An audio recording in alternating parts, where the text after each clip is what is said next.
بسم اللہ الرحمن الرحیم۔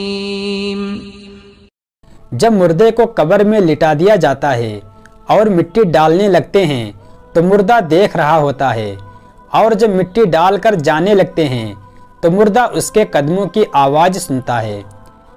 جب مردے کو قبر میں دفنا کر جا رہے ہوتے ہیں تو مردے کی گھبراہٹ بڑھ جاتی ہے، بے چینی بڑھ جاتی ہے۔ قبر کے اندر اتنا اندھیرا ہوتا ہے کہ اس کا ہاتھ بھی اسے نہیں دکھتا۔ سخت تاریک قبر، روشنی کا نام و نشان نہیں ہوتا۔ جب مردے کو دفنا کر لوگ چلے جاتے ہیں، اس کے بعد دو فرشتے کالی اور نیلی آنکھوں والے آتے ہیں اور اس سے سوال جواب کرتے ہیں۔ قبر میں مردہ اتنا بے بس ہوتا ہے کہ اس کے جسم پر کیڑا رینگ رہا ہوتا ہے۔ اس کو مردہ ہٹانا چاہے گا، لیکن اتنی طاقت نہیں ہوگی کہ اس کیڑے کو اپنے اوپر سے ہٹا سکے اور دور کر سکے۔ آپ کا قبرستان جانا ہوتا ہے۔ یہ جو آپ کو قبریں ایک جیسی دکھتی ہیں، اندر سے ایک جیسی نہیں ہوتی۔ کسی قبر میں اللہ کا عذاب ہو رہا ہوتا ہے اور کسی قبر میں مردہ جنت کے مزے لے رہا ہوتا ہے۔ کسی کو قبر ایسے دبا رہی ہوتی ہے جیسے ماں گود میں بچے کو رکھ کر دباتی ہے، اور کسی کو قبر ایسے دباتی ہے اس کی دائیں پسلی بائیں پسلی میں گھس جاتی ہے اور بائیں پسلی دائیں پسلی میں گھس جاتی ہے۔ بے نمازی کو قبر ایسے دباتی ہے کہ اس کی پسلیاں ٹوٹ پھوٹ کر ایک دوسرے میں پیوست ہو جاتی ہے۔ کسی نے قبر کو چکنا چور کر دیا ہوتا ہے۔ کسی کی قبر میں جہنم کی کھڑکی کھلی ہوتی ہے، کسی کی قبر میں جہنم کی آگ بھڑک رہی ہوتی ہے۔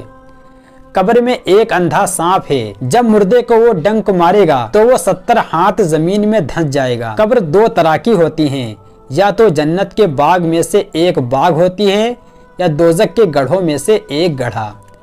قبر میں 3 سوال ہوں گے۔ فرشتے پوچھیں گے تمہارا رب کون ہے؟ جو نیک ہوگا وہ کہے گا میرا رب اللہ ہے، اور جو برا ہوگا وہ کہے گا ہائے افسوس ہائے افسوس، مجھے نہیں پتا۔ پھر فرشتے دوسرا سوال پوچھیں گے تمہارا دین کیا ہے؟ جو نیک ہوگا وہ کہے گا میرا دین اسلام ہے، اور جو برا ہوگا کہے گا ہائے افسوس ہائے افسوس، مجھے کچھ نہیں پتا۔ پھر فرشتے تیسرا سوال پوچھیں گے۔ نبی صلی اللہ علیہ وسلم کا چہرہ مبارک دکھایا جائے گا اور فرشتے پوچھیں گے یہ کون صاحب ہیں؟ جو نیک ہوگا وہ کہے گا یہ تو ہمارے پیارے نبی صلی اللہ علیہ وسلم ہیں، اور جو برا انسان ہوگا اس سے فرشتے کہیں گے یہ کون صاحب ہیں؟ ان کے بارے میں کیا کہتے ہو؟ تو کہے گا ہائے افسوس ہائے افسوس، مجھے نہیں پتا۔ جب مومن بندہ فرشتوں کے صحیح جواب دے دیتا ہے تو اس کی قبر میں جنت کی کھڑکی کھول دی جاتی ہے اور جنت کی خوشبو آتی رہتی ہے۔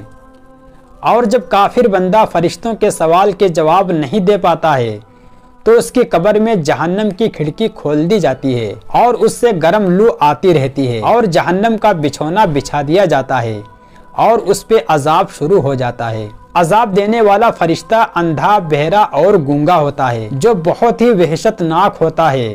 اس کے ہاتھ میں لوہے کے گز ہوتے ہیں جو اس سے مارتے رہتے ہیں۔ جب مومن بندہ فرشتوں کے صحیح جواب دے دیتا ہے تو اس کے سامنے جہنم کی کھڑکی کھولی جاتی ہے، تو فرشتے کہتے ہیں اگر آپ میرے سوالوں کے صحیح جواب نہ دیتے تو تمہارا ٹھکانہ یہ ہوتا۔ جب کافر بندہ فرشتوں کے سوال کا جواب نہیں دے پاتا ہے تو اس کی قبر میں جنت کی کھڑکی کھولی جاتی ہے اور فرشتے کہتے ہیں کہ دیکھ تو نے کیا کھویا ہے، اگر تو دنیا میں اللہ پر اور اس کے رسول پہ ایمان لے آیا ہوتا، ان کے احکامات پر عمل کرتا تو تیرا ٹھکانہ یہی جنت ہوتا۔ پھر مومن بندے کی قبر کو 70 گز چوڑی اور 70 گز لمبی پھیلا دی جاتی ہے اور اس کی قبر میں جنت کی خوشبو آتی رہتی ہے۔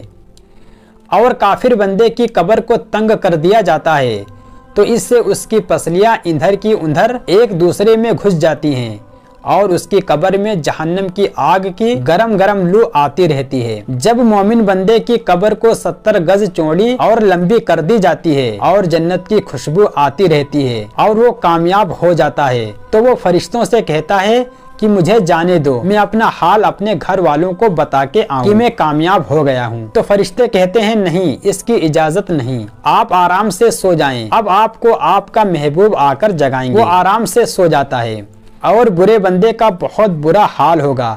اس کی قبر میں اس کے نیچے جہنم کا آگ کا بچھونا بچھا دیا جائے گا اور عذاب دینے والے فرشتے آئیں گے، اس کی قبر میں سانپ بچھو مسلط کر دیے جائیں گے جو اس کو ڈستے رہیں گے۔ عذاب دینے والے فرشتوں کے پاس لوہے کے گز ہوں گے جو اس سے اس کو مارتے ہوں گے۔ وہ گز اتنے وزنی ہوں گے کہ سارے جن اور سارے انسان مل کر اٹھائیں تو اسے نہیں اٹھا سکیں گے، اور اگر اس گز کو کسی پہاڑ پر مار دیا جائے تو پہاڑ ریزہ ریزہ ہو جائے، پہاڑ مٹی بن جائے۔ جب وہ گز فرشتے برے بندے کو ماریں گے تو وہ 70 گز زمین میں دھنس جائے گا، فرشتے اسے نکالیں گے پھر ماریں گے، ایسے ہی قیامت تک چلتا رہے گا۔ ایک فرشتے کے ہاتھ میں بہت بڑا وزنی پتھر ہوگا، وہ اسے ماریں گے تو اس کا چہرہ چٹنی بن جائے گا اور پتھر دور جا کر گرے گا۔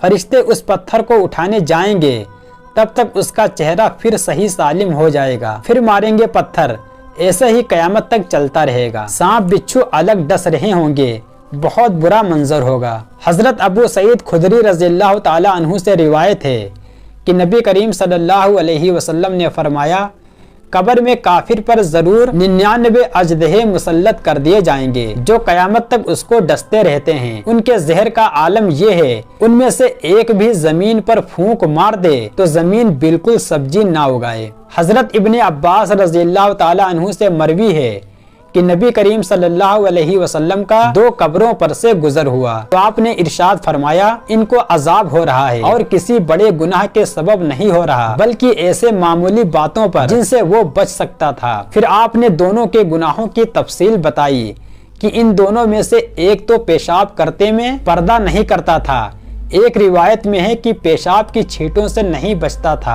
اور دوسرا چگلی کرتا پھرتا تھا۔ پھر آپ نے ایک ٹہنی منگا کر بیچ میں سے اس کو چیر کر آدھی اس قبر پہ گاڑ دی اور آدھی دوسری قبر پہ۔ صحابہ نے عرض کیا، یا رسول اللہ، آپ نے ایسا کیوں کیا؟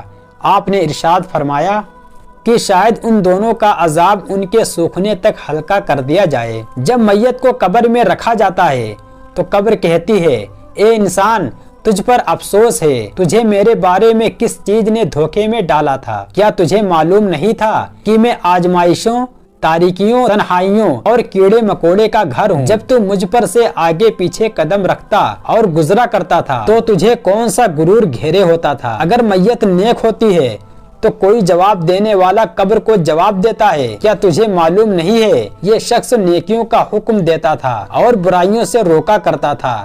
تو قبر کہتی ہے، تب تو میں اس کے لیے سبزے میں تبدیل ہو جاؤں گی، اس کا جسم نورانی بن جائے گا اور اس کی روح اللہ پاک کے قرب رحمت میں جائے گی۔ حضرت کعب رضی اللہ تعالی عنہ سے مروی ہے کہ جب نیک آدمی کو قبر میں رکھا جاتا ہے تو اس کے اچھے اعمال، نماز، روزہ، حج، جہاد، صدقہ وغیرہ اس کے پاس جمع ہو جاتے ہیں۔ جب عذاب کے فرشتے ان کے پیروں کی طرف سے آتے ہیں تو نماز کہتی ہے، اس سے دور رہو، تمہارا یہاں کوئی کام نہیں۔ یہ ان پیروں پر کھڑا ہو کر اللہ پاک کی لمبی لمبی عبادت کرتا تھا۔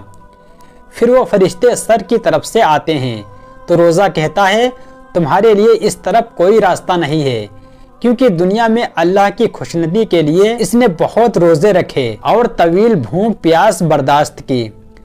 فرشتے اس کے جسم کے دوسرے حصوں کی طرف سے آتے ہیں تو حج اور جہاد کہتے ہیں کہ ہٹ جاؤ، اس نے اپنے جسم کو دکھ میں ڈال کر اللہ تعالیٰ کی رضا کے لیے حج اور جہاد کیا تھا، لہٰذا تمہارے لیے یہاں کوئی جگہ نہیں ہے۔ پھر وہ فرشتے ہاتھوں کی طرف سے آتے ہیں تو صدقہ کہتا ہے، میرے دوست کے پاس سے ہٹ جاؤ، ان ہاتھوں سے کتنے صدقات نکلے ہیں جو محض اللہ کی رضا کے لیے دیے گئے، اور ان ہاتھوں سے نکل کر وہ بارگاہ الہی میں مقبولیت کے درجے میں فائز ہوئے، لہٰذا یہاں تمہارا کوئی کام نہیں ہے۔ پھر اس میت کو کہا جاتا ہے کہ تیری زندگی اور موت دونوں بہترین ہیں، اور رحمت کے فرشتے اس کی قبر میں جنت کا فرش بچھاتے ہیں، اس کے لیے جنتی لباس لاتے ہیں، حد نگاہ تک اس کی قبر کو پھیلا دیا جاتا ہے، اور جنت کی ایک قندیل اس کی قبر میں روشن کر دی جاتی ہے جس سے وہ قیامت کے دن تک روشنی حاصل کرتا رہے گا۔ رسول اللہ صلی اللہ علیہ وسلم نے فرمایا، میت کو قبر میں بٹھایا جاتا ہے، وہ چلنے والوں کی قدموں کی چاپ کو سن رہا ہوتا ہے تو اس کے ساتھ قبر گفتگو کرتی ہے اور کہتی ہے، اے انسان، تجھ پر افسوس ہے، کیا تجھے مجھ سے میری تنگی سے، بدبو سے، ہیبت اور کیڑوں سے نہ ڈرایا گیا تھا؟ اب تو میرے لیے کیا تیاری کر کے لایا ہے؟ حضرت محمد بن علی رضی اللہ تعالی عنہ سے مروی ہے کہ ہر مرنے والے پر موت کے وقت اس کے اچھے اور برے اعمال پیش کیے جاتے ہیں۔ وہ نیکیوں کی طرف ٹکٹکی باندھے ہوئے دیکھتا ہے اور گناہوں کے دیکھنے سے آنکھیں چراتا ہے۔